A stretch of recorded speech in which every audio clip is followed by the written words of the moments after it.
What is going on, RotoGrinders? I'm your host, Dean, for the NFL Pick 6 show. This is week 6. We've made it, boys. 2 of the absolute best DFS minds, fantasy football minds in the business. How does this show work? I'll tell you how it works. We talk about the main slate. We're not talking about the buys, first week for buys as well. No Atlanta, no Jet talk, thank God. No 49ers, no Saints. We're not talking the Thursday night game for Tampa and Philadelphia. That game should be a lot of fun, actually. Miami and Jacksonville, that game in London. We're not talking about that. Boy, we hate London. Why are we so cruel to them, giving them the worst football games out there? Seattle and Pittsburgh, not talking about that. So no Geno Smith talk there. And Monday Night Football should be a good one.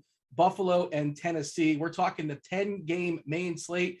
3 of our favorite games. We're going to talk about that, break it down from every possible angle. And then we're going to run it back and talk about our favorite players, the positions of players that are in games outside of those 3 featured games. I'm just the host. I ask all the questions. These are the guys you want to listen to. It's Rich Hribar from Sharp Football Analysis. Hribar, how are things in your world? We're doing good. The bye weeks are here, like you said. So just a little bit of content creation alleviation. We'll take whatever we can get. I don't need a mile. Just give me an inch. We got a little extra pep in the step this week. It's a fun slate too. Like we talked about last week, all the great teams were off the main slate, and the slate ended up being a lot of fun, a lot of chalk hit, but it still was fun. And this week we've got a lot of those guys, except for the Bills, back on board, and it's the first main slate without the big dog. So I'm sure he'll have his 14-point game now when he's off the main slate. Yeah, the last slate would have been a lot more fun if Saquon Barkley did not lose his ankle or whatever. That was brutal for me. Yeah, Evan Engram, the least he can do, at least give him his ankle. He's doing nothing else out there, but unfortunately, that did not happen. All right, also going to bring in, of course, you guys know John Daigle, NBC Sports, a good football show podcast. Daigle, you missed my pre-show rant about Mr. Tuttle was talking about the Little Giants, and I went on a whole rant about the defense of the annexation of Puerto Rico, which I sound like an angry old man, I think. So that's why I'm probably fired up. Would the Chiefs stop the annexation of Puerto Rico right now? No. They would. Well, no, they would be smart enough to know to at least put like 10 guys on the 50-yard line. They were on their own 1. They're down. How do you go on 99-yard play and it's a trick play and you bite on the trick play? Oh, you just got to lecture your kids if you're watching it with like, this is not how it's done, Ed O'Neill. Do better. The Chiefs couldn't stop Dawson Knox. They're not stopping the kid in big pads running towards the goalpost. Icebox? The one with the glasses, the one that shows up and pass because his mom won't let him play football. There you go. How are things for you? That movie, by the way, holds up. For whatever you thought about it as a kid. If you hated it, you probably still hate it. But if you think it's good, and I did think it was okay, I think it still is okay. Also, Angels in the outfield, still good. Don't want to hear it. No, it can't possibly still be. Angels, I'm not believing Tony Danza's got like a 95-mile fastball in his repertoire. No one's asking you to believe it. You just watch the movie and it's still good. You don't have to believe it. It's more believable that Angels are like making plays in the outfield than Tony Danza has like a 95-mile fastball. That's more plausible. You got any other sports movie takes here, Hribar, if we're going to dive in and talk about who was it? What was it Brendan Fraser, a pitcher in 1-2, the scout? Yes, Albert Brooks, Brendan Fraser, and he was like a modern day Ohtani because he was an amazing hitter and a great pitcher. I don't know why I know that, but there you go. Yeah. For adult sports movies, Major League still holds up as well. Still great. What about Major League 3 though? Back to the minors. You don't want to talk about it like it didn't happen? No. The Walter Coggins jam. The Bumblebees or whatever they were called. The Buzz, I believe. The Buzz, that's it. Yeah, the Buzz. They were not good. Not the Bumblebees. Oh boy. Let's move on. Let's talk about week 6. Yeah, just a 10 gamer. So our pool of players to pick from, a little bit more condensed. No Atlanta, no Jets, no 49ers, no Saints. And again, we don't talk about the Thursday night game, Sunday morning game, Sunday night game. We do have content, obviously, at RotoGrinders. Feel free to check that out as far as the showdown slate. You guys can get 10% off or $10 off your first month of RG Premium. Go ahead, drop that link in chat. What up, chat? Do subscribe, turn on notifications. I know most people they listen to us on the replay. So, but if you guys are out there lurking, I'm going to keep an eye. And if you guys have anything to say interesting that's worth, comes into the conversation organically, we're doing our best to work it in there. Very, very first game on the slate that we're going to be talking about. Again, 3 featured games before we dive in and break it down position by position. By the way, I finally nailed it. I always try to predict. Like I usually get like 2 out of 3. What are going to be the games we feature? And I think it was pretty clear. I think it was pretty clear as far as the games we're going to be talking about. Chargers, Baltimore, 3-point line. Baltimore 3-point favorite. 51.5 is the total. Daigle, this is I think this is your selections or Rich's selections. You guys both agreed, correct? My email was down all day. I didn't realize it till 7 o'clock. And then I looked up and I saw not only did he pick the exact games I was going to send, but also he used my email sign-off tag. So there's that. Energetically, which always makes me laugh. Energetically, John. I almost put I really had Houston at the Colts in there, and because I thought Daigle would pick that, so I took it off. I tried to get away from Arizona, Cleveland, and Midley because there are supposed to be bad wins, but also like it's a fun game. So I figured that was going to be the third one. I mean, plus I think are any of these teams we talked about? I feel like we've talked about the Cardinals absolutely every week on the show. I have tried to avoid it, but I feel like they're always in a shootout potential as well, probably because of the Cardinals. So, and you always want to have that 4 p.m. game, and they're always there in the 4 p.m. slot. You know, and there are only 3 4 p.m.s, and the other 2 aren't that exciting, including the Vegas and Vegas and Broncos. What does Rondell Moore have to do to play 50% of snaps? Like, good Lord, he's making incredible plays out there. I think he got 48% last week. I know we're not in that game. I'm just upset about it for some reason. We're going to talk about a little bit about Rondell Moore. Don't you worry. 10 games. Right. Maybe we can get a little cute with Rondell Moore this week.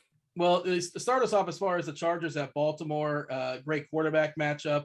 2 defenses that can be exploited as well too. One of the biggest totals on the board, 51.5. What? Lamar or Herbert? Do you have a preference as far as which side you want to start talking about there, Hribar? Yeah, I'll take the Lamar side because I think it's pretty fascinating. You know, we've talked a couple of times on this show and other shows, about Brandon Staley's defense and how they approach, attacking offenses. They don't let you hit any vertical shots on them. They're number 1 in the NFL against the deep ball this season. Opponents have only completed 4 of 22 passes further than 15 yards downfield against them. And they give you just multiple light fronts. They invite you to run the football. Here's the catch. In a number of years before this year, we would have said, all right, well, the Ravens are totally going to acquiesce to that, and they'll run it down your throat. The Ravens suck at running the ball with anyone besides their quarterback right now. All their running backs last time they were good was 2017. So, I mean, none of these, all these guys are just vagabonds. The only guy that has any juice, they presumably just shoved to the end of the bench and don't want to give any touches to, and Tyson Williams. So between Latavius Murray and Devontae Freeman, these guys are going to be toting the football for them. So, I mean, they really just haven't been able to run the football, but because they can't run the football effectively with the running backs, it's actually made them a little more pass heavy, and they've been really good at throwing the football. Who knew that Lamar Jackson could throw the football, right? Bill Polian rolling over in his grave. He's not really dead, but he might as well be. Lamar Jackson leads the NFL in depth of target, though, 11.0 yards, 11 flat, and that's where he's lived. So it's kind of a strength of what Lamar's lived on so far to start the year versus what the Chargers are excellent at taking away. So it's going to be an interesting scenario the way this plays out. We've got Lamar Jackson coming off of another primetime, kind of showcase game. Last time they did this 2 weeks ago, they came back and were fairly flat against the Lions. I know Marquise Brown left a couple plays on the board there, but this could be another kind of, maybe letdown spot where people are chasing a little bit of those points that came from that game, because what the Ravens have done well to this point in the season are absolutely what the Chargers are excellent at taking away. John? Very much the same for Lamar. Just the fact that not only do we get perma jailbreak Lamar every single week with 33 pass attempts and 9.1 yards per attempt compared to the 7.8 he averaged in his MVP year, but also he's accounted for 46% of the team's total rush yards because, like Rich said, there are just body bags behind him as running backs who can barely move the ball and help move the chains. So it is literally everything we've wanted, and every offense has to respond and trying to outscore the Ravens, as they also have a league high in players on injured reserve. Lamar is still helping them do this to a 4-1 record miraculously because he's been the first quarter MVP.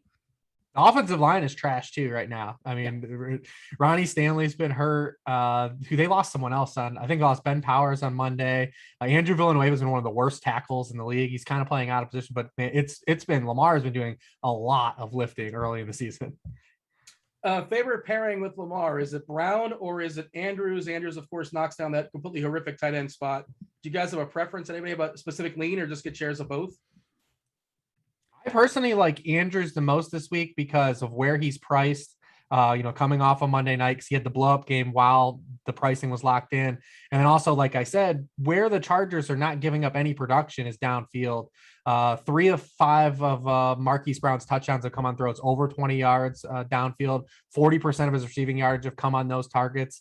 Like I said, strength for strength this week. Now, he's fast enough to get by anybody in any matchup, but those intermediate targets are where the Chargers will give up some production. And typically it's been the tight ends. Logan Thomas caught a touchdown against them in week 1. Travis Kelce had 7 catches, 104 yards. Darren Waller had 50 yards and a touchdown against them. And then David Njoku last week, the Chargers forgot he actually was even on the team because the Browns had forgotten for a couple of years too. So so some tight ends have been productive. And I think it's going to be a week where people want to get to Kelce. And if they don't get to Kelce, they're just going to punt with Ricky Seals-Jones. And we're going to see some of those guys that are kind of in the purgatory pricing at tight end, maybe kind of float through like Andrews and Waller.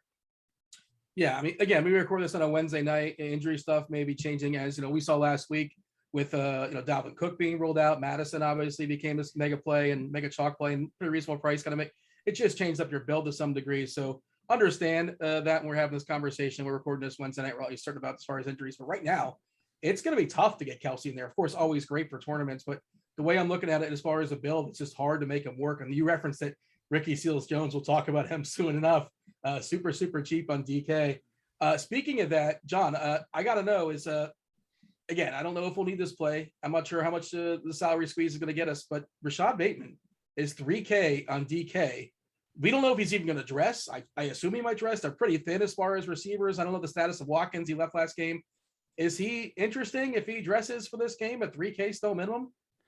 I don't know if he'll dress, but he better, because if he doesn't dress, this is the end of his 21-day window. So he's out for the year if they don't activate him. Having said that, they also would only have, depending on Sammy Watkins' pending availability, Devin Duvernay or Miles Boykin, who I doubt they'd throw out there. So I don't know if I'll get there, especially because it seems like he'll be very popular. And those 3K guys are always the ones we're trying to avoid, especially in tournaments. Maybe in cash games, I could see, depending where the tea leaves lead to Sunday morning. But overall, yeah, I think the target tree is pretty simple with Mark Andrews and Marquise Brown. Mark Andrews, on top of everything Rich said, also playing a career high in snaps and career high in routes run on Lamar Jackson's dropbacks because they have to. They need it. And so overall, yeah, like, since Sammy Watkins had seen at least 7 targets in his first 4 games for earning 3 last week and then getting pushed out of that game with the hamstring injury, like maybe Bateman falls in that category, but also maybe more just goes to Marquise Brown. So that's what makes it really interesting. Rich, feel free to give a thought on that and then work on over to the Chargers. Pretty clear who you want in that team. Herbert, Eckler, Big Mike. I guess Big Mike's the guy. He's superseded Keenan Allen, or it's a small sample stuff. Everything I'm looking at basically suggests Big Mike is the guy this year, but Allen's he's still legitimately good. Your take as far as the Chargers, if you have anything to add or any thoughts as far as Bateman, by all means, go for it. No, not much to add on the Bateman. I mean, it's a prayer shot. It's a min-price prayer shot. So I mean, it's a guy playing his first NFL career game that basically missed the entire preseason too. So I mean, it's definitely just a leap of faith. But hey, sometimes you gotta make those. The Charger side is pretty interesting because, no one's blitzing Herbert right now. He's been blitzed on just 26% of his dropbacks. It's 30th in the NFL. But when he is blitzed, he's completing just 52% of his passes for 5.4 yards per attempt, compared to 74% and 8.2 yards per attempt when he's not blitzed. The Ravens are a blitz heavy team. It's what Wink Martindale does. So be curious to see if they dial blitzes at him and if they can get home with them to kind of disrupt Justin Herbert. No one's really kind of sent a lot of pressure at him. We've seen the Browns without Jadeveon Clowney couldn't even get to him last week, and it was a big problem. We'll probably talk about that later too when we get to the Browns. But yeah, I think it's interesting because Big Mike is finally doing what the Big Mike truthers have been waiting for all along. I'm in that crowd. I loved him as a prospect coming out because I'm drawn to that archetype. And if you're going to give a guy that has that archetype that can win in the end zone and win vertically, actual target volume, then you see where the ceiling can lie. I mean, he had 16 targets last week. He now has 9 or more targets in every game but one. And if you look at for his career, in the top 6 games that he's had in targets, 3 of them have come in just the 5 games that they played this year. So he's finally being used the way we want to use him to be used as we envisioned it.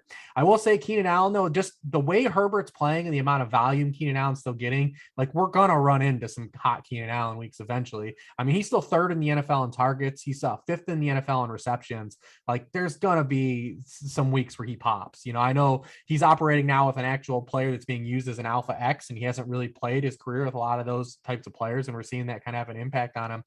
But a lot of targets have still been there and a lot of catches still come his way. If you're buying in on Herbert, like why wouldn't you be? He's going to go along for the ride eventually. Big Mike and Eckler aren't going to hog all these touchdowns all season. There'll be an opportunity for Keenan to have some spike weeks still. Allen has 2 more targets than Mike Williams on the year, 3 fewer end zone targets, but all of that is not enough for him to be 40 points behind Mike Williams right now. So we are going to get some regression weeks. The only issue is that probably everyone in knowing and loving the over in this game, especially after last week, that was a scary spot, in my opinion, for Herbert and the Chargers offense. And it turns out he was the overall QB1 of the week because it doesn't matter because it's Justin effing Herbert. Then I bet they're going to catch quite a bit of ownership, which is going to make it, it's not really the week to go overboard on Mike Williams, since that would have been last week when everyone was off of him and he was 2% in mid stakes and high stakes. Yeah, the interesting thing is the price reflects how much better Williams has been than Allen as well, too. 8.1K on DK for Williams. That's up there for sure. That might be the highest he's ever been on DK, to be honest. And Allen at 6.4K, distinct drop as far as the price. FanDuel, similar, 8K for Williams, 7.1 for Allen. Do we care about the tight ends, Parham, Cook? I mean, of course, you can work them in if you're stacking the game or something like that. Anything we're excited about here, Hribar? Anything else that's worth noting, or it's just a pretty clear, Eckler, the 2 receivers, the quarterback, and that's that? Yeah, I mean, I don't know how. I mean, listen, the wisest men in the world haven't been able to get Jared Cook right for his entire career. So I don't know how you're going to land on it outside of just pure magic and happenstance. I mean, people will point to the production the Ravens have given to tight ends, but they played literally every elite tight end in the season so far. So take that for a grain of salt. Also, for Austin Eckler, Ravens have allowed the most receiving yards to opposing running backs. So a little bit of a sneaky spot here for him if we think the rest of the passing game is going to come in over rostered. Moving on. We're moving on, right? We're done with that game, I believe. That's everything? All right. Sure. Kansas City at Washington. Washington, 7-point dog. Biggest total on the board. 55.5 is the number. It is huge. For Kansas City, Lightning crashed on them last week. They flopped, but I'm not sure you can find a better man, a better player, a better spot for Pat Mahomes to rebound in this game. Look, come hell or high water, 7 Nation Army cannot hold me back from rostering Mahomes and Washington chairs on the other side. We'll talk about just how future both these defenses have been. This is the pretty clear, Hribar, this is the pretty clear, like, premier game for DFS. Goofy things happen, football things happen, weird tight ends score touchdowns and all that. But, this is the best place to start for the most obvious touchdowns, aside from ownership, because everybody else is going to see the same thing. I assume you're not one of these people that are panicking about the Kansas City offense and saying like, oh, Kansas City is dead and they're not going to make the playoffs and all that. They have a tough record ahead and they're 2-3 as far as their opponents. It's going to be kind of tricky going forward, but I'm not hitting the panic button just yet in KC. I'm assuming Hill's going to play. We'll see. I know Kelsey had that stinger as well too. CEH, of course, is out. We'll talk about that in a second, but your assessment as far as Kansas City, we're still rostering them for DFS, right? I mean, they had the number 1 offense in EPA through 4 weeks of the last decade before last week. So I think that they're still just fine. Yeah. But this is the matchup of what the 2 movable objects defensively. I mean, the Chiefs have allowed 30 or more points in 4 straight games. That's a franchise record. Washington's allowed 30 or more points the past 3 games. Every team to face the Chiefs has hit their implied team total. They're the only defense to allow that to happen so far this season. These teams are 32nd and 31st in scoring rate allowed per drive. They haven't stopped anybody. There's not one person. I mean, look at some of the teams on their samples, too. I mean, 2 weeks ago, so the Kansas City Chiefs have faced the Browns, the Ravens, the Bills, elite offenses. But 2 weeks ago, they allowed 460 yards and didn't even force a punt to the Eagles. The Washington just they're allowing Hail Marys to be completed. They're like, Jameis Winston is just doing what he wants. They let Daniel Jones in week 2 basically carve them up. This defense is getting just destroyed. Both these defenses haven't stopped anyone the entire season. Washington has had like one area that they've been really good against the run, and that's it. And that's like really it. But they're just making them throw more. So like you don't even want to be good against the run. The Bucs are living this life too. The Bucs have all these injuries on their secondary. And guess what happens when you're really great against the run? Teams are just going to throw on you. So I mean, it actually hurts the Bucs defense that they're so elite against the run. They should start giving up rushing yards. It would help them. It would help them out a little bit. And maybe it would help Washington out a little bit too, because opposing running backs have only run for 3.7 yards per carry on them. That's 6th in the NFL. They're 10th in rushing points allowed. So it just makes the teams throw on them, and they haven't stopped anyone doing it. So, I mean, yeah, this game is a smoke them if you got them game. You're going to have to talk me out of players. If you're fading this game, you're going to need to hope for all the random touchdowns. You're going to need Demarcus Robinson to score. You're going to need Felton to score. You're going to need all kinds of random dudes. You're going to need Adam Humphries to get a touchdown, Diami Brown, whoever in this game. You're going to need some oddballs, because everyone's going to be highly orbiting this game. If you want to know how bad Washington's defense is, just look to last week. Jameis Winston had a season high in passing yards on a 50% completion rate. It didn't even matter. They just couldn't stop him at all. How did they get this one so wrong? I know it's hard to predict. Like everybody was saying, a lot of people were saying this Washington defense is going to be top 5. I know Young is spectacular and all that. Why are they so bad? Or is there some positive regression coming, or this is it? They just stink, and that's that. Well, 2 things. The edge rushers haven't had as strong as seasons. Montez Sweat and Chase Young. They have not been strong to start the year. Jonathan Allen's been excellent on the interior. Secondary's not good. Linebackers are bad. And then if you go back to last year, they had the easiest quarterback schedule in the NFL. They didn't face one good quarterback all year. And then in the playoffs, they faced Tom Brady and gave up 30 points. So, I mean, you start facing some good competition, and, some things switch, and your edge rushers aren't getting home. Worth noting, by the way, this is a free tool here at RotoGrinders, the defense versus position, DraftKings specific.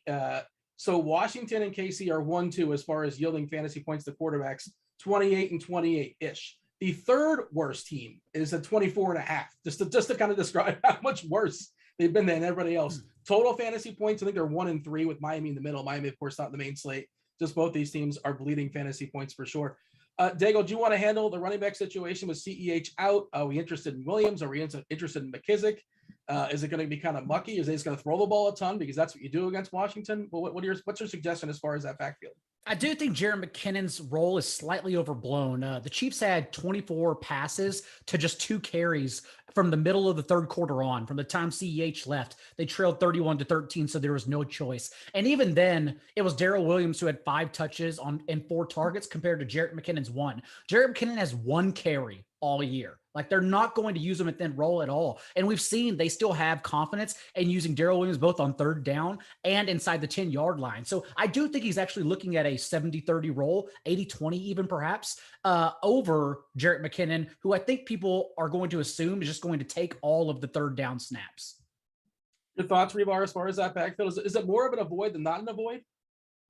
It's tough because, I mean, Darrell Williams opens up a lot. I mean, so does Ricky Seals-Jones in this game too. I mean, because, so the Chiefs are like, they've been awesome forever. Like Travis Kelce and Tyreek Hill and Patrick Mahomes are never cheap. They never will be cheap. And Terry McLaurin is fairly expensive too, on both sides. So you need salary relief guys. So, I mean, your choices are to play Darrell. And we saw him at the end of last year play 70 and 79% of the team snaps when CEH was out at the end of last season. We know he has their only 2 traditional goal line carries of the season when they actually line up and run the football on a traditional stance and don't run all these goofy motion plays at the 3-yard line like they do. So, I mean, if there's going to be a goal line carry, it's probably going to be him. I think he's 4'9" and 5'2". He's 4'9" on DraftKings and 5'2" on FanDuel. I mean, it's really cheap for a running back in a game that could have 60 plus points. It opens up the door to get a lot to these high ceiling guys. Your only other option here is McCole Hardman if you want to not really pay for anybody because everyone else is expensive. So it's Ricky Seals-Jones and Darrell Williams. And if you play Ricky Seals-Jones, you can't get to Kelce or you have to double up at tight end. So I don't think he's hands off. He's not someone that I think can get you to like 20. I think Darrell Williams is going to have like a 20-point game or a 25-point game. But given the way salaries are this week being a little tighter, and we might have things open up as the week goes on, but he's one of these guys that can at least open the door to fit some of these guys in your lineup, because you're going to want to run back McLaurin, and do things like that. So you're going to need some money.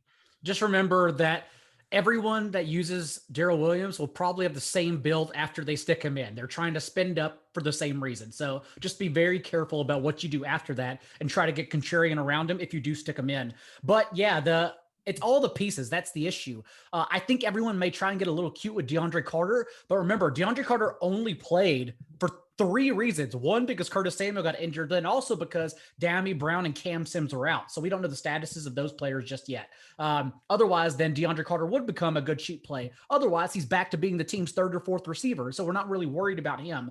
Ricky Seals-Jones also, it's an amazing play, not only because he played a career high 99% of the snaps, ran just 2 fewer routes than Terry McLaurin last week, but also the Chiefs are allowing a league high 12.3 yards per attempt to opposing tight ends. So he's also an awesome play. So even the cheap plays here can hit.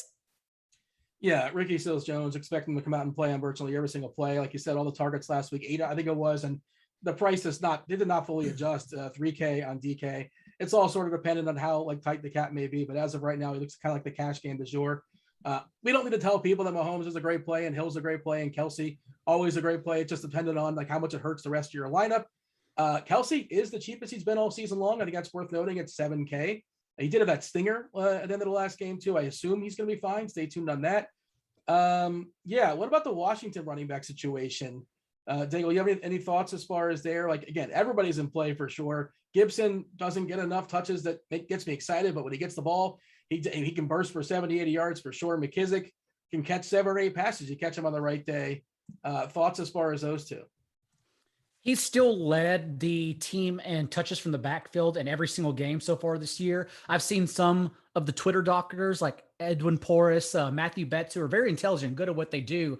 They have called Antonio Gibson's fractured shin a ticking time bomb, which doesn't seem good. But even last week, 22 touches compared to J.D. McKissick's 3 and Jarrett Patterson's 4. So that's probably going to be one way to sneak Gibson in, knowing that he negatively correlates with Tyler Heineke, who again is also an awesome play, but also because he's averaged 6 carries per game over his last 3 games. So I don't mind Gibson. It's just there are a lot of ways to play this game, a lot of ways. Yeah, and just depending on how things shake out with Washington, outside of McLaurin, who's a fabulous play, all their secondary receivers are very, very cheap. I don't know the deal with Samuel. I don't know the deal with Brown. We'll see. Sims, we'll see. But if we can project, we can figure out who's going to get some run in this game. They're super, super cheap and a good matchup here. If Brown plays, just remember, he was literally an every down player. He was running around over 90% of Heineke's dropbacks whenever he was healthy. That's someone I would probably try to jam in and sneak in as a cheap option here if he's active. Yeah, $300 above the floor. And Heineke, he's really cheap, and this matchup's very good. And again, depending on how things fall, if I'm getting everything else I want, I don't know if I hate even the idea of him being a cash game quarterback. He's been solid every single week with the exception of week 1, right? Oh, no, week 1, I think he came in for an injury, right? But last week against New Orleans, just didn't work out for him. But this game feels like it's going to shoot out. He's got some legs. He's not full legs, but enough legs to give you a bit of an upside with that as well. What is it, 5.8 on DK? Do we like that there, Hribar? Yeah, he's real cheap on DK. He's a little higher on FanDuel, but 5.8 is tough to get away from because you're talking about a team that's going to have to chase the scoreboard. You're probably going to get to that bonus for sure. The Chiefs are 30th in yards allowed per pass attempt. They're 31st in yards allowed per completion, 26th allowed in touchdown rate. You said you get a little bit of sprinkle with the legs, and because you're going to need salary to get to some of these expensive guys on the slate, he definitely is probably going to be really popular, and for good reason. I don't think there's any reason to tear him down.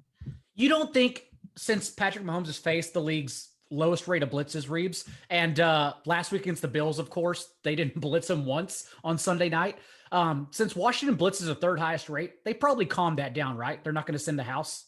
Yeah, we saw it when Baltimore played him too.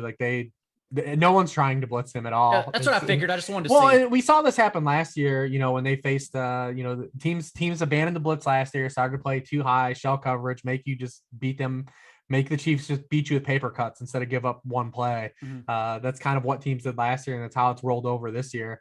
You have to be able to get home. I mean, Washington has the assets to get home with 4. Those guys just have to play up to their levels. I mean, Chase Young and Montez Sweat need to play a lot better than they played to start the season. That's the only chance. Does this look more like a Kelsey game or a Hill game, or like they both look well positioned? Yeah. Okay. Is the trick question? The answer is just yes. And of course, I mean, they're going to destroy concerns. them. Like they're going to, I mean, they might not punt. I mean, they're going to move the ball at will. They're angry too, right? Like they lost on national TV. They got walloped. They got embarrassed at home. There were some weather issues and all that. But it's kind of unfortunate for their defense, actually. Sorry to cut you off, Dean, but you're fine. Like, the Chiefs' offense is still like, even if you look at the advanced metrics, EPA per drop back success rate, like the Chiefs' offense is still number one in the NFL. And before that Bills games, they were number one by a wide margin. So like the Rams, Cowboys, and Bucks closed the gap a little bit, but the Chiefs are still legitimately the best offense in the NFL. It's just that their defense is so bad that no one is talking about their offense. That's why Patrick Mahomes, who is an MVP candidate, is not an MVP candidate in the people that actually have the vote's eyes, because their defense is so bad and overshadowing the rest of that team. And also, I mean, they lost 3 games, but they lost 3 games to teams we believe are going to be there at the end. So it's it's not like they're out here like they've lost some of these games to like a lower end team, or like when they lost like the Raiders last year, like they've lost to teams with like elite quarterback play. And so, I mean, they're not going to come out here and get run up by Washington. It's not going to happen. And it's also clearly just the turnover battle they're losing. I understand a couple of it has been dumb choices by Mahomes, but like the fluke fumbles as well, that they're not getting any fumble luck whatsoever. So they're just on the wrong side of volatility right now in every category. So do we like the over in this game? 55.5. Like, I know it's a big number, but I feel like the over is so good. Like KC is going to put up 40. They're putting a huge number, aren't they? I feel like they are. I don't like the under. I know that. Dude, I'm not gonna bet the under. Yeah. Anything else? I mean, we mentioned McLaurin's name in passing. He's obviously a fabulous play, great run back. You're playing some Mahomes, great pairing with Heineke as well. Is there anything else that we need to point out in this game, or it's pretty clear like who the guys we want? I think Washington got him. Smoking if you got. Yeah, I think Washington's wide receivers are the way to get tricky here. So just keep an eye on the injury report. AZ, Arizona at Cleveland. I'm just reading my shorthand. I don't know why. Arizona at Cleveland. Cleveland is a 3-point favorite here. 49.5 is the total. Well, I'll yield to Hribar here because that's your team right now. You're living you're Cleveland based currently. Oh man, they're so boring because they just run the ball and they're good at it. And I don't know which running back ever to play. I think last week both got there, right? Yeah. So Cleveland versus Arizona, 49.5 as far as the total. Arizona, much more interesting. We'll talk about Rondale Moore and Hopkins and all those pieces in a second. But let's talk about the Cleveland side first. We're not playing Baker Mayfield, are we? I guess we can, but I'm not. You want to play him? Have at it. Maybe. So listen, the Browns have a 25% passing touchdown rate right now. Yeah, that seems sustainable. That is not going to hold. The NFL average basic rate is 62% passing touchdowns. The Browns have a 75% of touchdowns that come from rushing. Like, I don't know if this will be the week or there's a week coming up, but there's going to be a week where Baker Mayfield throws like 3 or 4 touchdowns. That's just the way. There's no way they're going to go through the course of the season with a 75% share of touchdowns just to come via rushing. So, I mean, there is intrigue at least to be early on that, especially in a spot where it's such an objectively great rushing matchup for them as a home favorite against a team that is 31st in rushing yards allowed on carries of 10 or more yards. The Browns obviously lead the NFL in that category, with their awesome running backs.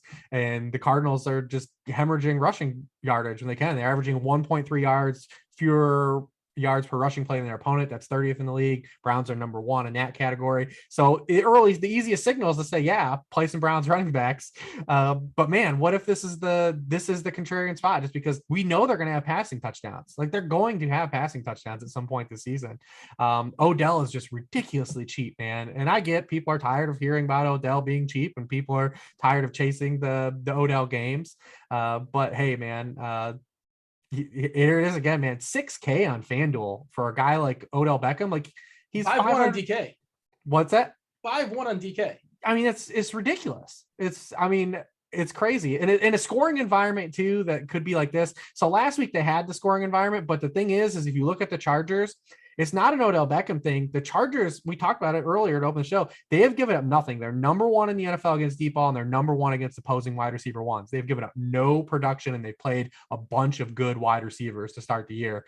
They're not giving up big yardage to the passing game into wide receivers in turn.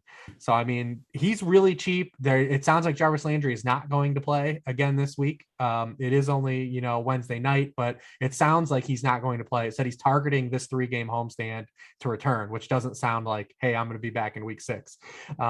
So, I mean, I think it's fine to be contrarian. It's a spot where it's objectively strong to say, yeah, the Browns running backs are the play. They've priced those guys way up, though. Like, you aren't getting, even Kareem Hunt is not cheap anymore, and he's been on a ridiculous heater of points scored over expectation.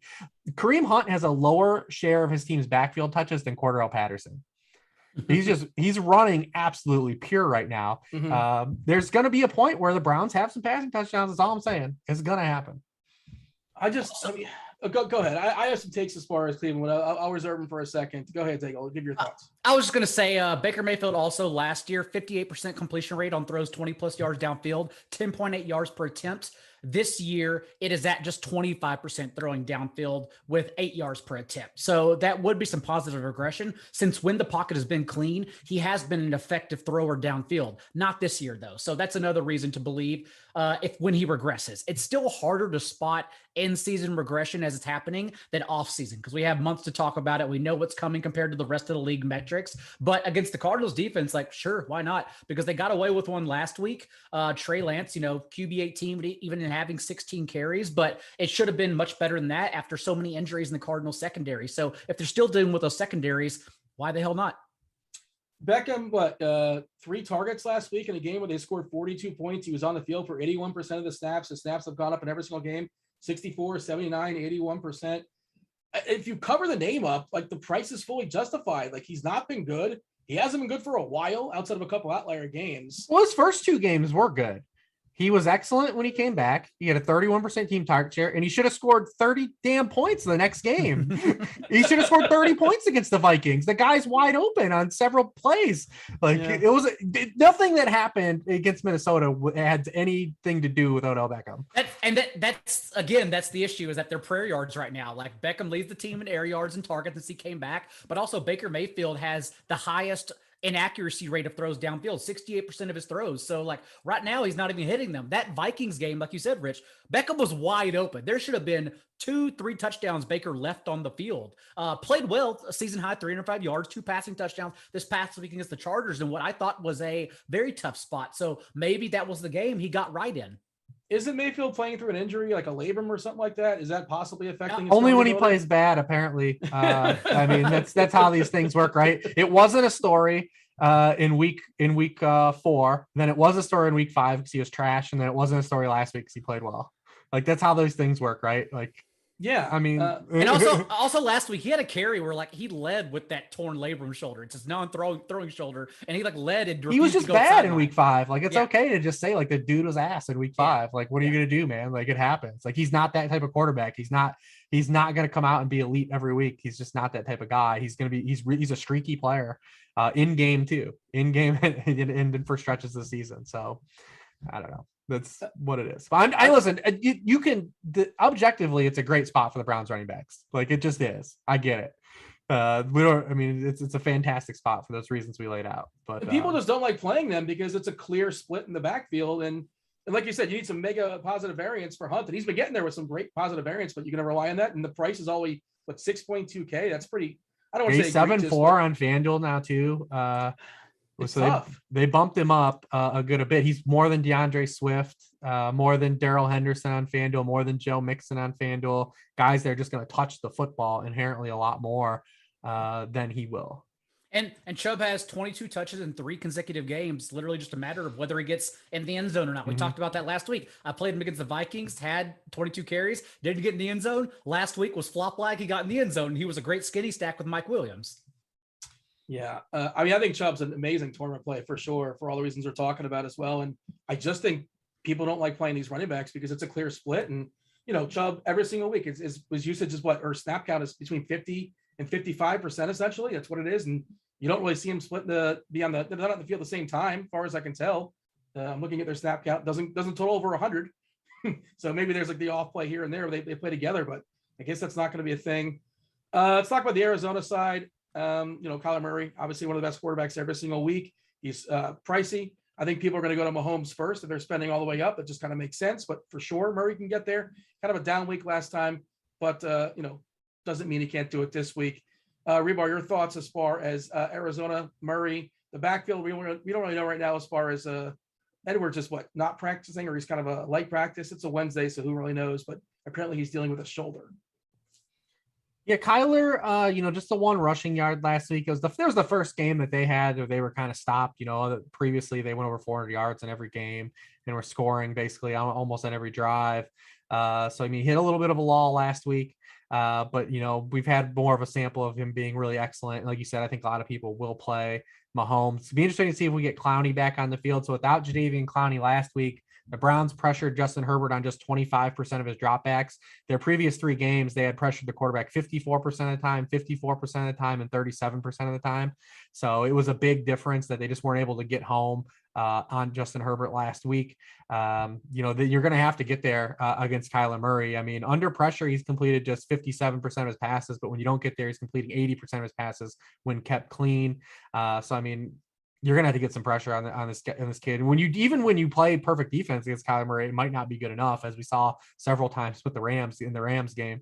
So he's interesting, I think, where he's priced. Remember too, at like 4:00, there's probably not going to be a lot of roster ownership spread around given the slate. So it's not a typical week where you just have, you have a lot of free salary at the end. I mean, if you want to get these Browns running backs, DeAndre Hopkins, Kyler Murray, it's like one way to have the optionality to kind of spread money around and make some late swap moves. And then Ezekiel and Dak Prescott being the other 2 guys, because we're not going to see anyone on the Patriots come with any steam. We're not going to see anyone really come on the Raiders or Broncos with any steam. So to have like the ability to late swap on the slate, if your 1 p.m. chalk guys don't hit, you're going to need to roster some of these expensive Cardinals and Browns running backs. And even in that 58% completion rate when Murray's under pressure, we saw even against the Vikings, like a couple times this year, teams have thrown some cover 0 at him and sent the whole house. And he just backpedals like he's in Madden and throws it up in the air, because he's also an intelligent player who can read the defense and give his man one-on-one lob downfield. And that's why he's averaging 10.2 yards per attempt under pressure as well. So even if the Browns can contain the pocket, like there's still some reason to late swap on the Murray here.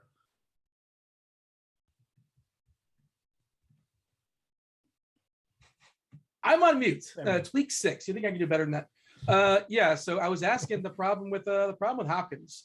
Like, he hasn't had a 100-yard game just yet. One of the best receivers in all of football. Is he a victim of his teammates being really good and just spread the ball around, because that's what they do there in Arizona? And also he's dealt with injuries as well too. I think he was ill today, for what it's worth. Who really cares on a Wednesday? Well, hopefully he feels better, but it probably won't be an issue come Sunday. Are we going to get an explosion game from Hopkins? Is it coming? Is this it, Daigle? I don't know if it's coming, but I know it's the time to buy. Last week, a season high 29% target share, and we are removing Max Williams' 10% target share from the offense as he's out for the year. Now, Daryl Daniels is on COVID list.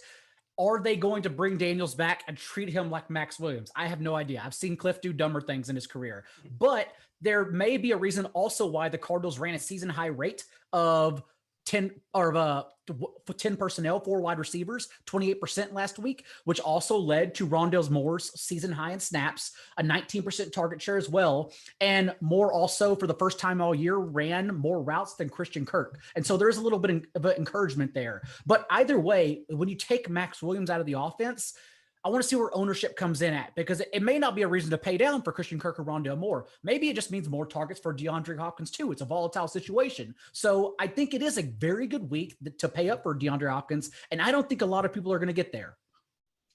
I don't think so either. Again, they're probably going to go to Tyreek before they're going to go to Hopkins, which makes sense. But when you consider ownership in tournaments, obviously then it makes sense to pivot to a guy like Hopkins. Your thought, Reeves, as far as the Arizona passing offense? Feel free to talk on Hopkins. Moore did get almost 50% of the snaps. He's still pretty cheap. He's pretty explosive. He can get there in one play. He can get there in a 70-yard screenplay they manufactured. We'll see how that goes down. He made an incredible catch last week, possibly the catch of the week. It was pretty awesome for sure. I would imagine his snap count is only going up. We'll see. Stay tuned on that. But the Arizona pass catchers, what do you have for me? Yeah, we've been there before, after week 2 as well. I also think Rondale Moore was a part of the install last week because Chase Edmonds was a game time decision. So I actually believe that a lot of because he had 3 rushing attempts too. I believe he was actually going to be part of the game plan regardless, even without Max Williams getting injured in game because of the status of Chase Edmonds, so and the role that he's operated in to start the season too. So I believe he was initially part of the install. So we'll see how much the install is this week. We've seen it kind of dry up before, like I said, after week 2. We still got Christian Kirk and the ghost of AJ Green still kind of running around here a lot. I mean, he's listen, the guy's out there. So I mean, he's going to have to worry about him. But I like Hopkins because I think all those things are true. And you look at Hopkins, the way he was used last year, there was a signal for this. His ADOT wasn't as strong as his wide receiver 1 alpha peers, and he lived a lot on target volume last year. So when you reduce that target volume, you're going to have lower, kind of results. And that's what we've seen so far. I mean, he hasn't had double-digit targets in a game this season. He had 9 double-digit target games last year.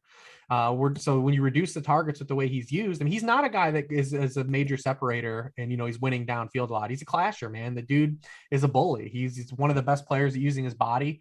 And you saw that in the touchdown that he had last week. He's one of the best boundary receivers in the game, arguably the best boundary receiver currently in the game. But the Browns have been absolutely crushed by opposing wide receiver 1 so far this season. They're number 1. Or number 32, however way you want to say it, number 1 in points allowed or number 32 through 5 weeks. Tyreek Hill got him for 11, 197 and 1. Brandon Cooks got him for 978 and 1. Justin Jefferson got him for 684 and 1. Big Mike got him for 8, 165 and 2. The only guy that didn't do anything was Allen Robinson in the game where nobody did anything. I don't know if the Bears ran an offensive play in that game. They actually had one net. They had 1 net passing yard in the game, so I don't think anyone did anything.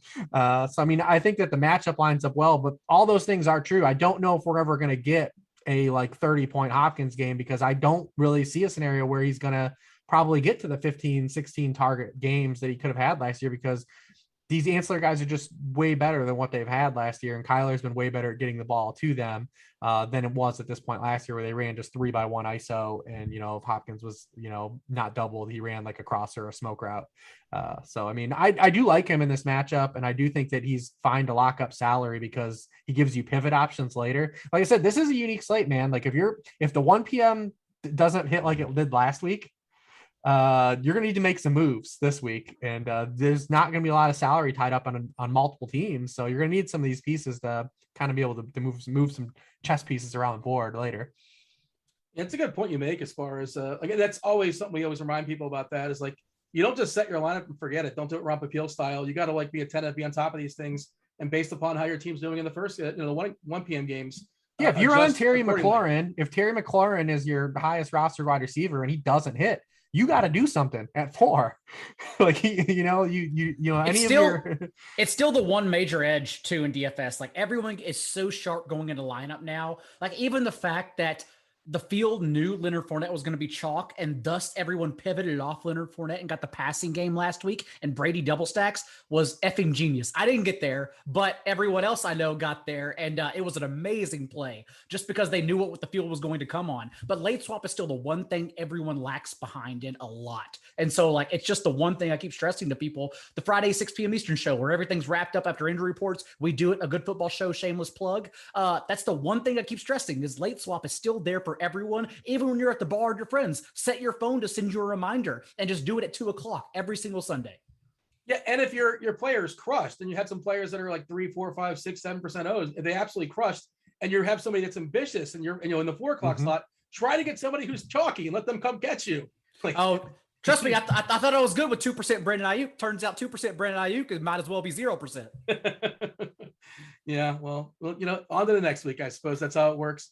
Anything else as far as this game, or shall we do the breakdown as far as position by position? Again, if you guys are lurking in chat, I'm going to keep an eye on there. We're going to do our best to, anybody you guys want to throw out there, want us to talk about, I'll try our best to entertain it. Can't name everybody, obviously, but if there's a quarterback you want us to talk about, a receiver, running back, all that good stuff, we'll do our best to hit it. We're moving on, right? That's it for this game? Yep. Fun game. All right. Before we do the position by position breakdown of the players and the games that we've not yet talked about, do want to mention Jock Market. Stop throwing your money away. It's time to check out Jock Market, the app where daily fantasy becomes a stock exchange. You buy and you sell shares of players in real time for real money. Download now for a 100% deposit match up to $50. Use the promo code GRINDERS. That's GRINDERS. Get this, if you do not turn a profit this week, Jock Market, they're going to cover your losses in your very first event. Download Jock Market in the app or Play Stores, or check out jockmarket.com. That's JOCKMKT.com. Again, use the promo code GRINDERS for a 100% deposit match up to $50 on your first deposit. All right, Hribar, what do you have for me as far as quarterbacks we've not yet talked about? I think Burrow's pretty interesting. Any matchup against Detroit's pretty interesting. He still has his 3 key receivers in a dome, reasonable price. That's one guy that I'm kind of looking at amongst the quarterbacks we've yet to talk about. Your thoughts, or anybody you want to add to the conversation? Yeah, I mean, I think the natural, you run the Burrow Chase stack back. I had a lot of that last week with Devontae Adams, and I ran into the same problem you had, Dean. I ran into the problem where my 1 o'clock lineups were awesome, and I stayed on the chalk and with Saquon, and it was over quick. It was a paperweight. Ended up min cashing a lot everywhere, but it could have been a lot better Sunday.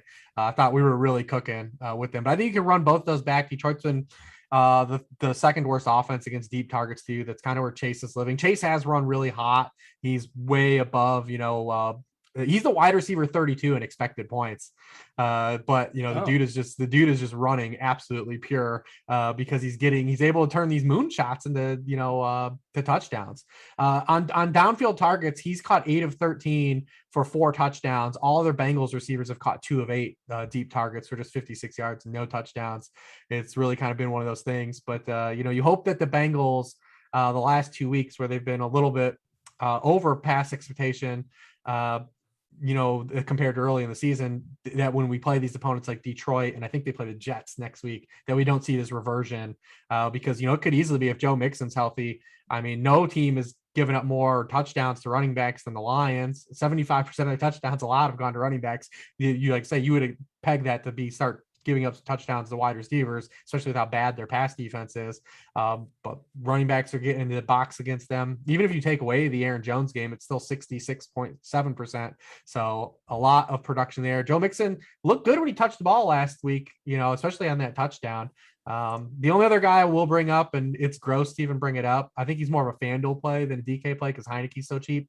But Carson Wentz is super cheap on FanDuel. He's 6,700. He's had 18 or more FanDuel points in every game but one, and it was the game where he wasn't even supposed to play with basically no ankles. He's actually been a lot better than people think he's been, especially for fantasy. The Texans are another team that are like the Lions. Like, they aren't giving up a ton of passing points because the touchdowns haven't come and teams haven't had to throw on them for a full game. But the Colts have a sneaky 26.5 point team total. It's the same as the Browns and higher than the Cardinals, the 2 teams we talked about a minute ago. So, I mean, I think there's a lot of Colts plays on the board, especially Michael Pittman, who was on Monday night and neither site decided to price up. I do love when the injury report doesn't say ankle, but says ankles, plural. Yeah.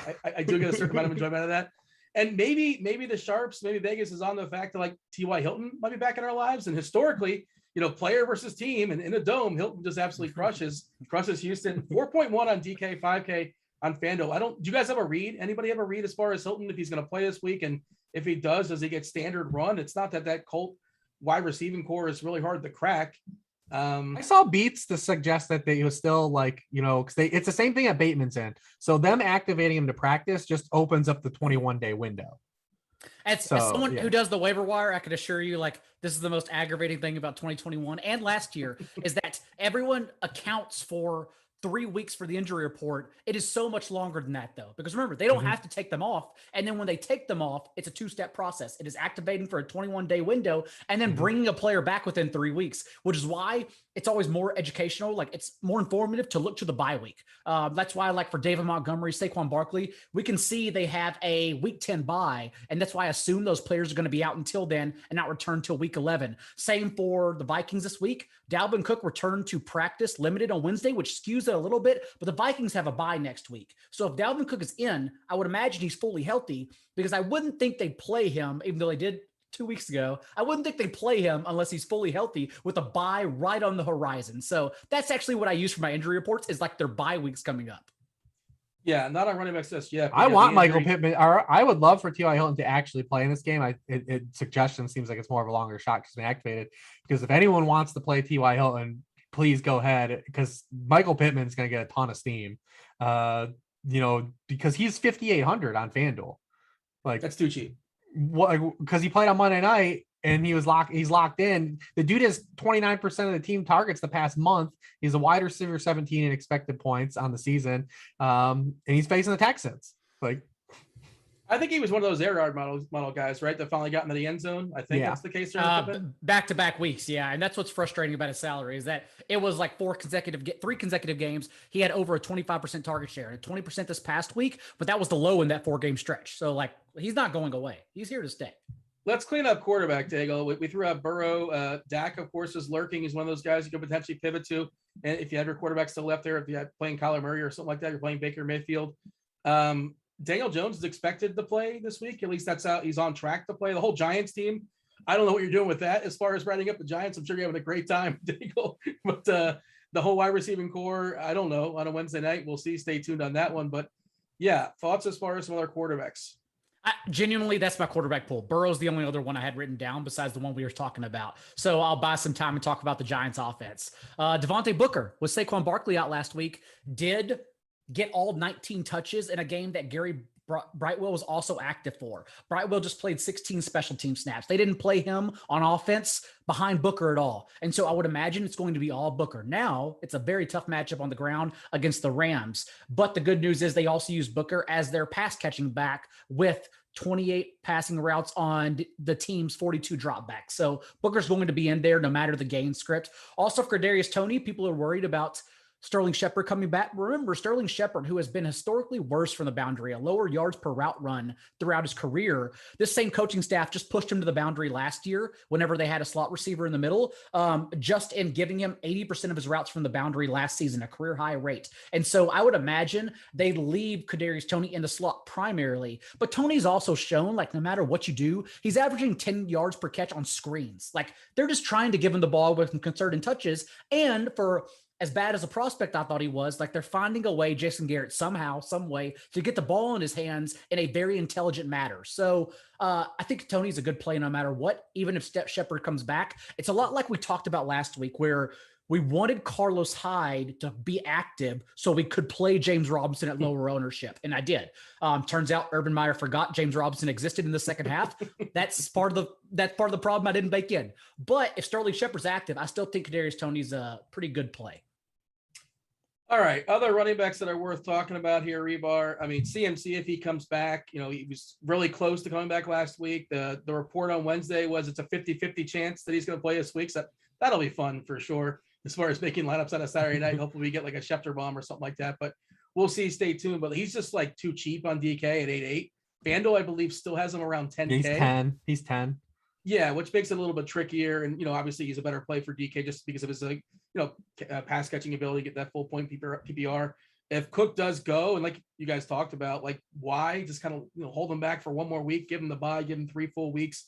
We saw the injury to Cook. It'll leash the Lion and Madison. Madison, of course, would vault to become a really strong play once again. I think he didn't practice on a Wednesday, but I'm not ready to freak out about that just yet. Stay tuned as far as injuries, obviously. CMC, Cook, Hribar, I guess the Minnesota situation. Just thoughts on running backs in that game, I guess. Well, I mean, there's a ton of running back plays out there. I mean, we talked about if you want to go cheap with Darryl or Devontae.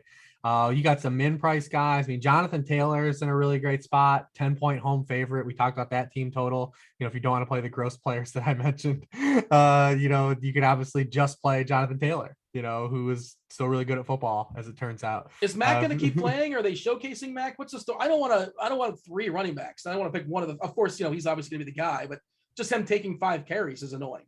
Is Mac? Yeah, I mean, I think he'll continue to keep playing. I mean, Jonathan Taylor was dealing with a little bit of a knee issue, throughout the course of this too. So why not, alleviate his workload a little bit, especially at this stage of the season. I honestly thought we would see more of this with the extra game. Maybe we do as the season progresses, stuff like we've seen with Pollard and Zeke. I thought we would have a lot more workload management for running backs. It has happened in some cases. We're seeing it in Detroit.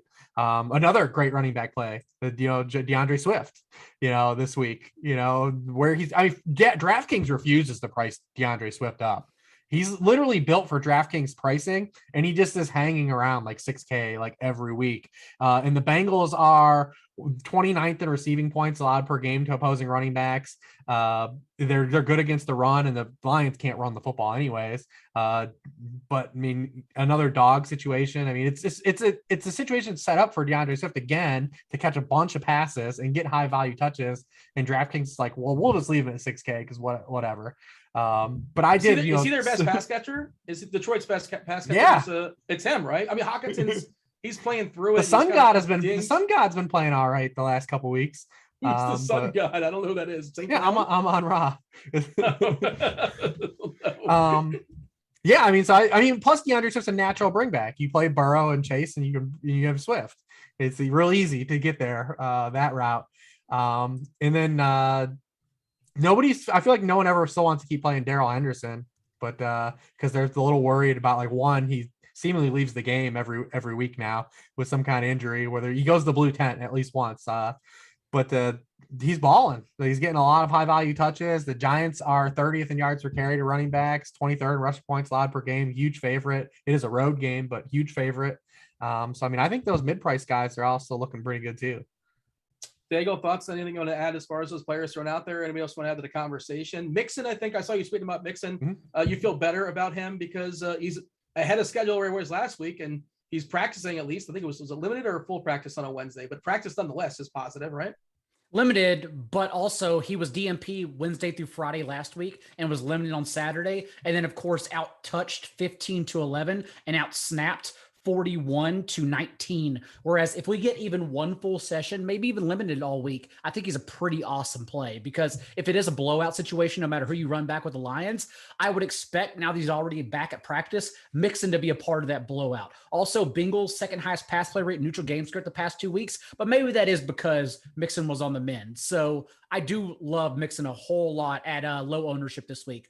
Rich already talked about Henderson, who, remember, before Thursday and the 2 games prior that he finished, did not get injured during 30 of 34 running back carries and 100% of the team's running back targets, literally using every snap over Sony Michel. Same thing last week, except he got injured, and then Sony Michel came on the field for his first touch. But when Henderson came back in the second half, Michel just 2 touches in the third quarter. So Henderson's a pretty good bell cow to play. And then, yeah, I think that's about it, honestly. We already talked about Christian McCaffrey. Just remember that this very same coaching staff brought Christian McCaffrey back last year after a 6-game absence from injured reserve and still shoved him 18 carries and 10 targets. Like, they're going to bring him back, and he's the RB1 on the week.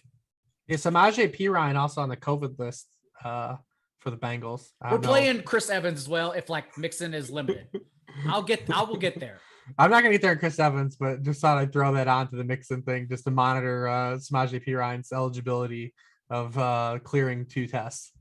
I was watching Red Zone and I saw Mixon make a fabulous play at the goal line. He didn't have a great box score or anything like that, but it looked like a guy that was healthy. I don't know if you guys saw his touchdown, like his 3-yard touchdown or whatever it was. Nice little shake. But like you said, if that backfield is his, go for it. Well, he finished with 33 yards, and 2 of those yards were 10 carries. And the touchdown did look good. It was a cut up field, like a zone run, no big deal. But other than that, like, he started the game, he played the first 2 snaps, but he was clearly hobbled in that game. They forced him in. Whereas, again, if he practices throughout the week, that's a pretty good sign, and no one's going to play him because they're still worried about injury. I think he's a pretty good play. I mean, it's the Lions. I'll play him like 60% snaps against the Lions or something like that. And you guys mentioned Henderson is kind of a sneaky bell cow, because if you look at his snaps, they're like off a little bit, but they're justifiable. There's reasons why. And if he does stay healthy, he's a guy that can get 85% or so. You catch him on the right week. I think Rich is the one that called him the Deontay Johnson of running backs. And it's like, it's so perfect. It's the perfect label, because he leaves every game because he gets injured, but also while he's in, he is the bell cow. Receivers. What do you have for Daigle? Who's on the board for you? Who are you looking at? I like Courtland Sutton. The thing is, I think a lot of people are going to get there.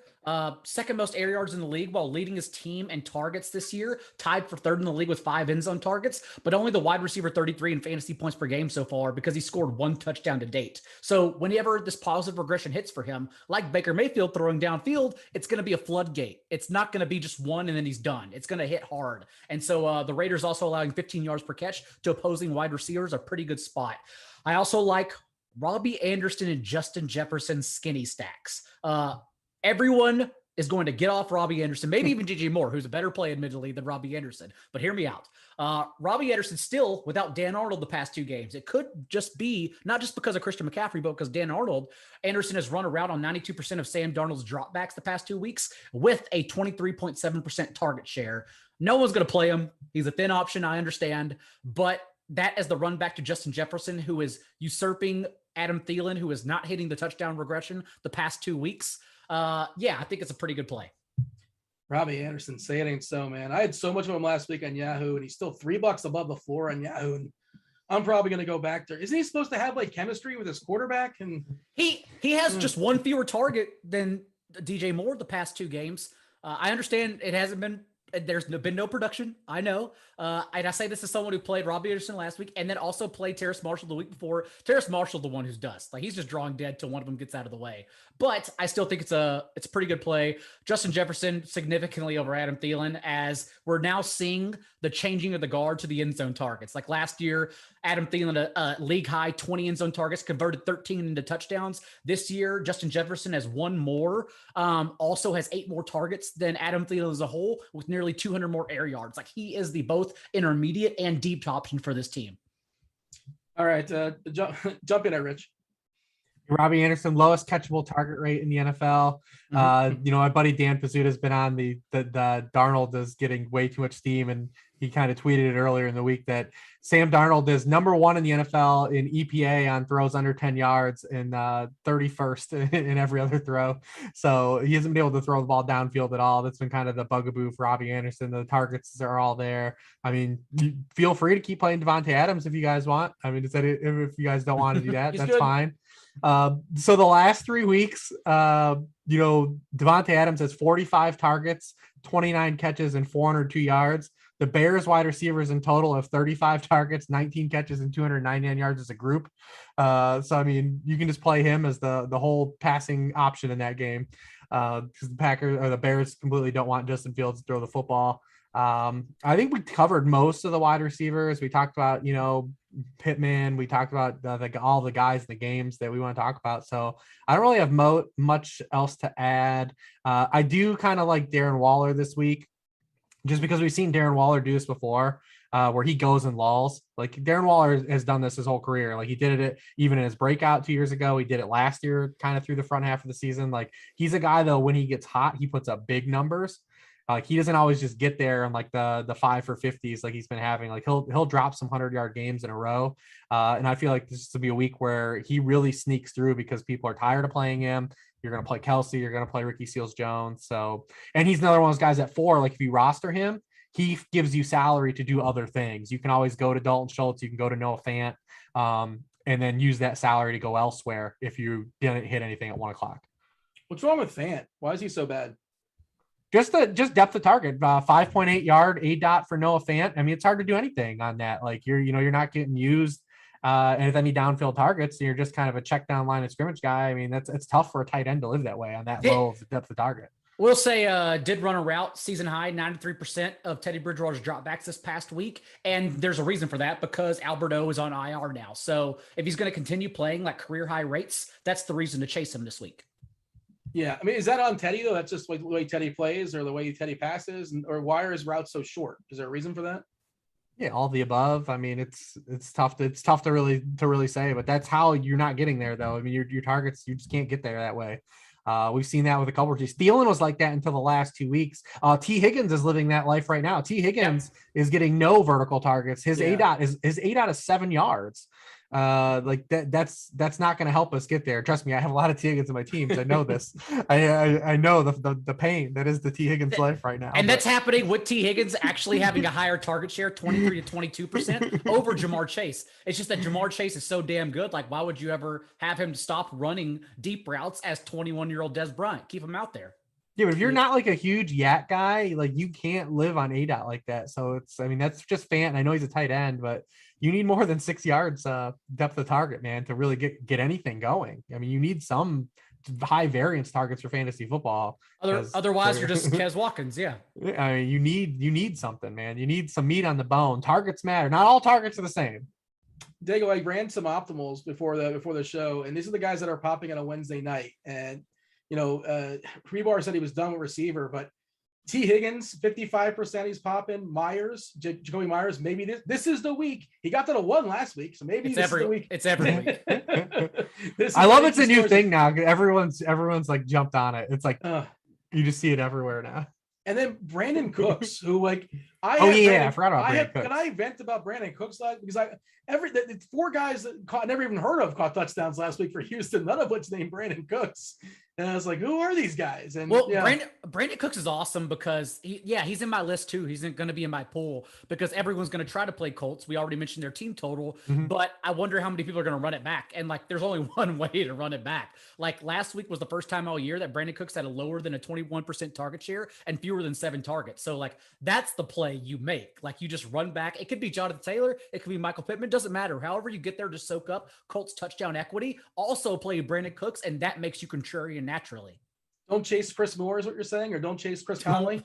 Don't play practice squad Chris Moore. No, he's a good story at the Athletic. It's not going to last. No, good for him, but I did not roster him last week. And what are you going to do? Yeah, we're willing to accept Cooks, and I think he's forgive him. I think he's super cheap too, like 5.8 or something like that on DK, which is a pretty reasonable price as well.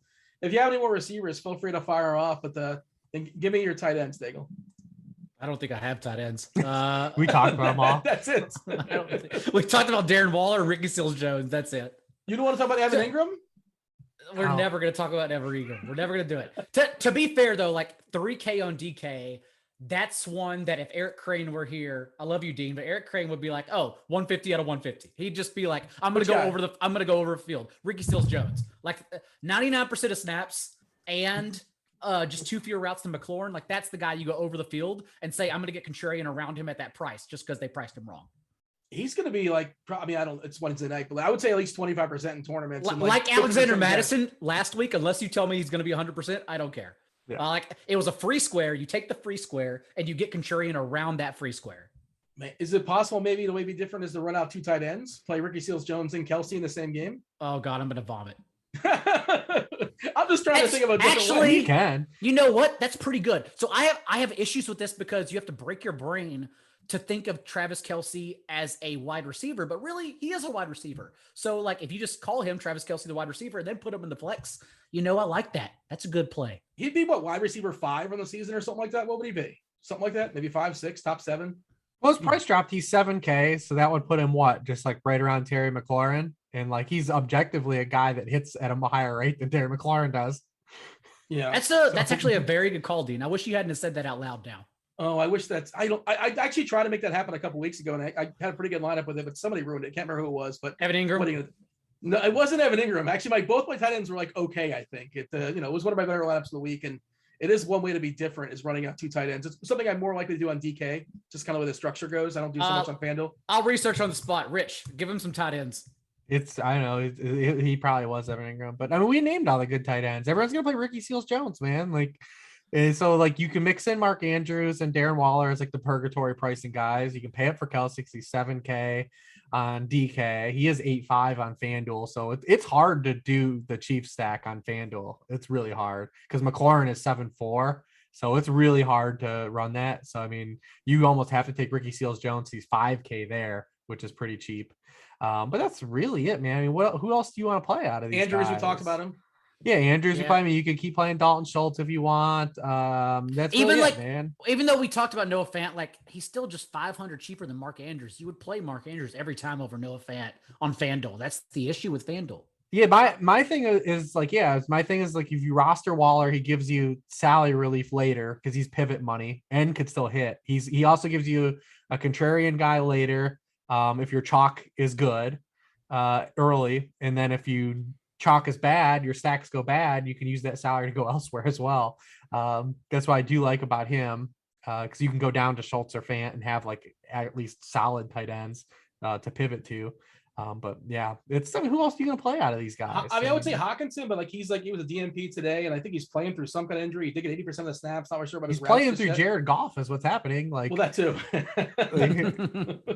I mean, it's a combination of everything, but I mean, Jared Goff has been terrible. Like Jared Goff's as bad as we thought like he was in real life. He's not good. Yeah, it's not working out. And they're getting so close though. I feel bad. Find the closest Detroit Lions fan and just give them a hug. Like the way they keep losing every single week, they're just inventing new ways. But yeah, it's been rough for them for sure. That's the show though, right? Were we ending on a high note? Are we ending on Jared? We didn't necessarily endorse. I mean, it wasn't an endorsement. So we mentioned his name. Even Schultz, like I said, Schultz is a good play too. But even on DraftKings, he's 300 cheaper than Mark Andrews. So like that's a contrarian play. But man, you would need Andrews, I think. I'm trying to think of a run back. Yeah, we're ending on a question mark. We're ending on my rhetorical. I mean, listen, question. We're ending on he's 3K. Just play Ricky Seals-Jones. Yeah, it's pretty much that easy. He's Are you 3K. supposed to like fully embrace like Ricky Seals-Jones chalk? Like, I'm the guy that like loves the chalk usually, but like it's that good. It's too good to just. What's the price he should be? 4.5. What should he be? We're going back 8 years now, but he was the number 2 prospect in his class behind Derrick Henry. He is a superb athlete. And as a wide receiver. And as we know, we like tight ends on their second contracts. Now he's on his 4th contract. Don't worry about that part, but he is an uber athlete. We talked about, he had 3 end zone targets last week. 100% of the team's end zone targets. He had 3 end zone targets. He had a 30-yard pass play called back due to penalties. They cheated. He's 3K. He's 3K. He's 5K on FanDuel. Like, yeah, you need the salary. Do you want to play Tyreek Hill? Do you want to play Devontae Adams? Do you want to play any other good players? Like, you want to play Patrick Mahomes? Like, those guys are all expensive. Patrick Mahomes, Tyreek Hill, Ricky Seals-Jones, Dimey Brown, and Flex Travis Kelce. There you go. We're halfway to $1 million. There it is. I'm taking a peek at the chat, and the chat says somebody's all over Cooks this weekend, and somebody else was surprised I didn't mention him. I'm not sure if they're talking about Brandon Cooks. We talked about him, or if it was Brandon Cooks. Jared, yeah. And to be fair, we talked about Jared Cook. We just ignored him. Yeah. Brandon Cooks is a good play. We totally missed Brandon Cooks is an awesome play. Yeah. I want Parham to be a thing. Unfortunately, Parham's not a thing. We all do. I mean, he looks like I don't know. It's slowly getting there, man. It's a ramp up. Maybe fully next year because Jared Cook's 34 years old. We'll get Parham locked in, but what they're giving him, he's earning more. And to be fair, it's came from the XFL. Like, he is the last beacon of hope for the XFL, because like even Jock Patrick tried to survive. Jock Patrick got 2 carries, then got cut. They're like, no, we don't want this guy. So like, Donald Parham is the whole reason the XFL is even remembered right now. What about He Hate Me? Was that XFL or was that AAF? That was XFL. That was the original XFL. Oh, okay. Rod Smart. He's probably like 37 years old for all I know. I'm not talking about the Vince McMahon one. I'm talking about this most recent one. And The Rock is relaunching it. I think it's going to be a thing in like 2022 or something like that. Is that happening? They keep saying that. Listen, The Rock does everything. I just heard The Rock on a song with Tech 9. He's rapping now. Really? Rock is just getting his hands and everything, man. Dude's making tequila. He's making movies. He's doing a little bit of everything. The Rock is everywhere. He might run for president next time. I don't know. What's your favorite movie by The Rock? Walking Tall still holds up. It's still good. Yeah, Walking Tall is solid. I'm trying to think. One of the Fast and the Furious movies, maybe? I do like Fast 5 a lot. I think Fast 5 is fun. Fast 5 is a lot of fun. It's unfortunate that the last one was so bad. And I say this as someone who buys a drink and goes sees it in IMAX every opening night. The last one was terrible. Sending like Tyrese into space. Okay, we're halfway there. Spoilers. I'm right here. Whoa. Well, that was an amazing premise. That was awesome. But the rest of the movie, too many magnets. Way too many magnets. They went to space? Like Leprechaun? I'm not gonna spoil anything else. I just told you the lone good thing about the movie. But you know what you're getting yourself into when you buy a ticket for that. You can't ask too many questions. You're watching. I wanted to get into it. Like, I want the stupidest thing you can give me, but like, it wasn't even stupid. It was just bad. Also, Moana completely jams too. Moana's absolutely amazing. It jams like for like a kid's movie, or it's actually like a good movie. Oh, it's a good movie. Both. I haven't seen it. It's like all those Pixar movies. All Pixar like speaks to adults as well. Up in the Air. Up is still amazing. Up in the Air is like the George Clooney depressing movie. But that's an incredible movie. I love that movie. Yeah, it's very depressing. But Up is still very good. It speaks to adults. And Moana is the very same thing. There you go. Oh, I'm thinking, Up in the Air is like one of my favorites. Listen, believe in the coconut, dude. I don't get that reference. There's a coconut in Moana, I suppose. I've not. That's your seen it. homework. There are bye weeks. 4 teams are off this week. Go watch Moana. Dude, I got like Succession starts this week. I think Curb Your Enthusiasm starts this week. I couldn't look myself in the mirror if I'm watching Moana before I'm watching Succession. Daigle asked me, he's like, "Did you watch Squid Games?" I'm like, "Dude, like I have 20 minutes of free time during the week." That's fair. I like Rich. I keep Friday night and Saturday sacred. I do like golf every Saturday morning, then a dinner. But also, like, I don't have kids, so I spend that differently, like watching Squid Games and then smoking cigarettes. Rich actually has kids to entertain and a wife, so we live different lives on Friday and Saturday. Are you watching Squid Game with Silva? Do you guys like, or does anybody you guys watch that together? Is there a show? No way Evan's watching that. Silva only watches war movies. He doesn't watch anything else. Really? It's kind of a war. Well, not, but like his warlike things happen. Spoiler. 9/11 documentaries or war movies. That's all he watches. Just the History Channel, basically. Yeah, that's all that man is ever going to see. That or gangster movies, Italian movies. He loves those as well. I want a Silva fun fact every single week. Like, yeah, there should be a Silva corner, a living with Silva corner. Devin just listened to us ramble on out. Were you recording still? We still recording this? I think we're still recording. I thought we were just talking after the show. Okay. We're still doing it live? All right. Hopefully the chat's still with us. Let us know in the chat. Tell us, or in the chat, or actually like in the comment section on YouTube, because most people watch this on the replay. Tell us your favorite movie by The Rock. There you go. We'll have a fun little conversation in the comment section for sure. Do subscribe. Yeah, as always, Rich, John, they know who you are, just in case they forgot for whatever reason. Rich, where can they find your work? At Lord Reeves, sharpfootballanalysis.com, Sharp Angles podcast, every Wednesday, 9 Eastern, Daigle and Dean, Pick Six. This actual show, you can find us next week. John, tell the people where they can find you. At NotJDaigle on Twitter, NBCSportsEdge.com, waiver wire column if you're in the redraft streets. Also a good football show on iTunes. Also, don't watch World Trade Center with Nicolas Cage. It's not a good movie. Oh, yeah, it wasn't very good. Was that Silva approved or not so much? Let's just say I had to watch it and it wasn't good. For Rich Hribar, for John Daigle, for Devin producing, that was football. Good luck this week. I was Dean. We're out of here. Holler.